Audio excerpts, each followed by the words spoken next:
Let me ask you a question. Is the censorship worse in China or is it worse in America? It's up to what kind of censorship. I think we all know that in China, even you want to go to Facebook, you want to use Google, you want to use Twitter, that is, forbidden. It's banned in China.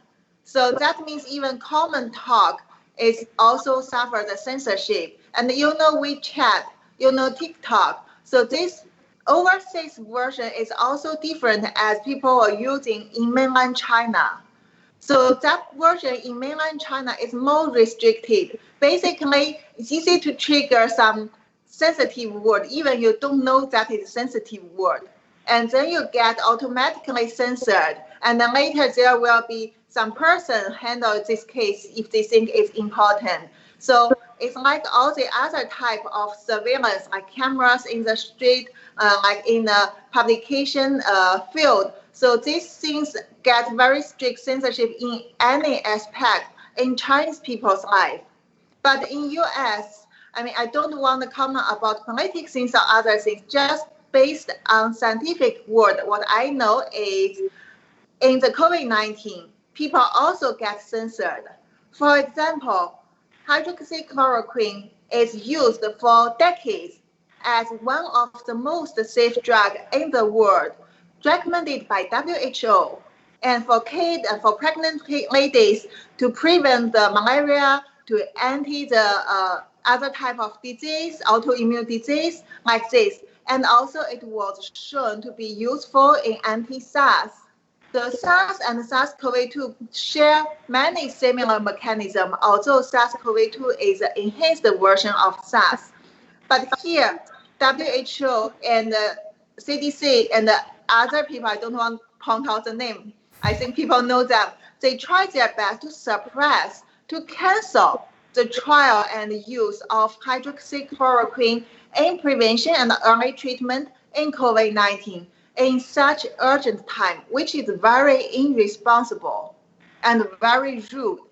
So this type of censorship also stay in US and other countries, but it looks more invisible than in China.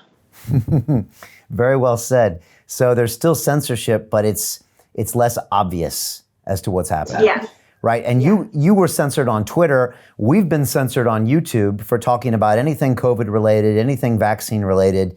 And honestly, Doctor, I didn't believe censorship was real until 6 months ago when we were censored. We broadcast for almost 9 years, never were censored once, but we were obviously talking about the things that were appropriate to talk about. But since then, the censorship is quite obvious on our social media platforms, but still it's not everyone's aware of it. Not everyone believes it, but it's there. Yes, because it becomes still it's not like in China. They use very rude way to tell you what you can do, what you cannot do. In the Western country, although they try to censor something, they don't want people to notice it immediately. If not, because it's a democratic country, people will go to protest it. But as also I can tell you, like on Twitter, on Facebook, for example, when people share the information from my site about share my video or the report, sometimes they say they record the video to show the like on the tweet reduced immediately. On YouTube, the same. And the comment is somehow hid by YouTube without any reason. And these kind of things all get censored actually in your daily life too. But without COVID-19, this kind of big crisis, maybe you didn't realize it because they didn't need to recruit such big power to work on censorship for some specific topic before.